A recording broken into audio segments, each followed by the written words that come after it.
Sir, Kejriwal ji को छठा सम्मन भी मिल गया है। 17 फरवरी को राउज एवेन्यू कोर्ट में पेश होना है और 19 फरवरी को ईडी के सामने पेश होना है। तो क्या माना जाए, चारों तरफ शिकंजा कसता जा रहा है। राउस एवेन्यू में तो आजकल कार्यालय में भी कौन आ जा रहे हो। राउस एवेन्यू के कार्यालय का प्रकरण तो खुलकर आया ना सुप्रीम कोर्ट में। राउस एवेन्यू से वो इतने डर गए हैं कि हाँ। वो उधर जाने की कोशिश नहीं कर रहे हैं कि उधर जाएं भी। हालांकि उनका कार्यालय वहां पर है हाँ। और वो कार्यालय हाईकोर्ट की जमीन पर उन्होंने बना लिया। उन्होंने इतनी भी नहीं सोचा कि भाई सरकारों से लड़ रहे हो, पॉलिटिक्स से लड़ रहे हो, लोगों को बेवकूफ बना रहे हो, एजेंसियों से लड़ रहे हो और सही रास्ते पे नहीं आ रहा तो हाईकोर्ट तो छोड़ देते भाई। तो बिल्कुल। उन्होंने हाईकोर्ट भी नहीं छोड़ा और हाईकोर्ट की जमीन पर सुप्रीम कोर्ट को फटकार लगानी पड़ी। सुप्रीम कोर्ट ने आज फटकार लगाई है उनको, आज या कल जी, की बात है। कल की बात है, कल की बात है। 3 जजेस बैठे हुए थे और उन्होंने कहा भाई ये क्या, ये कौन सा तरीका है, कानून के अनुसार काम होना चाहिए। तो केजरीवाल जी जब हाई कोर्ट को नहीं छोड़ रहे, सुप्रीम कोर्ट को नहीं छोड़ रहे, तो आप सोचो ईडी क्या लाई उनके लिए।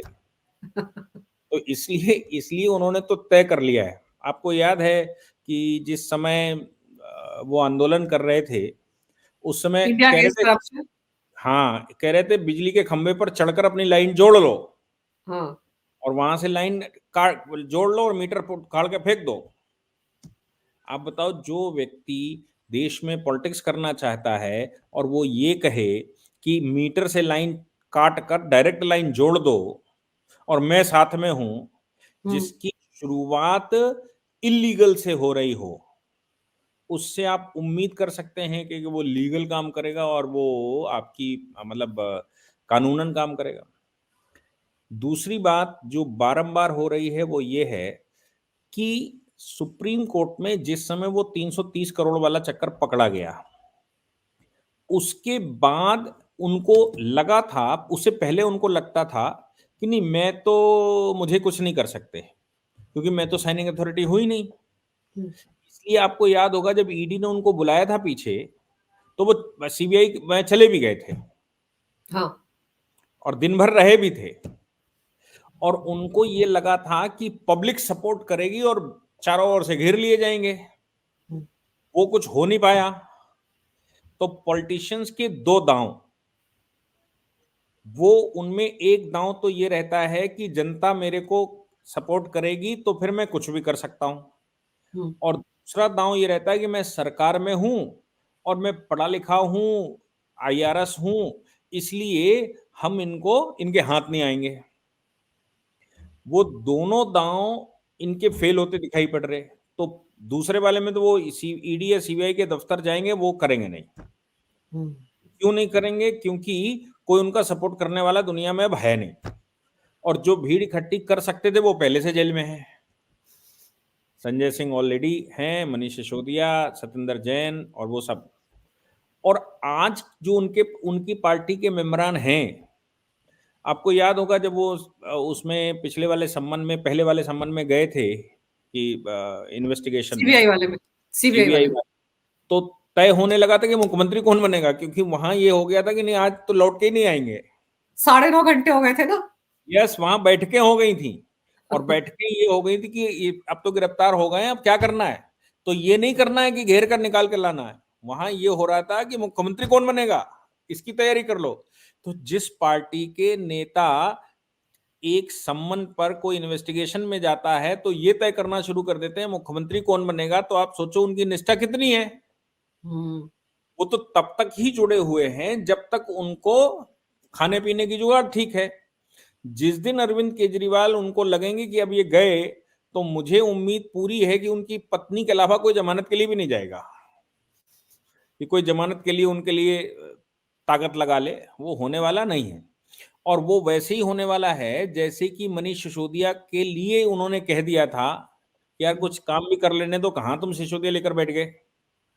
आपको याद है जब वो कूड़े का ढेर देखने गए थे तो कुछ पत्रकारों हम्म। ने कहा था कि मनीष सिसोदिया अंदर है, उनके विषय में क्या करें, कह रहे कुछ काम तो कर लेने जी। दो भाई, ढेर देख ले, कूड़ा देख लेने दो। मतलब कूड़ा देखना ज्यादा इंपॉर्टेंट हो गया, मनीष सिसोदिया नहीं। तो जब मनीष सिसोदिया के लिए ये खुद ऐसा कह सकते हैं तो पॉलिटिकली तो करेक्ट है कि पॉलिटिकल वो माइक लेकर खड़े हो जाओ और कुछ भी बोल दो और जनता को समझाओ, लेकिन प्रैक्टिकली इनकरेक्ट है।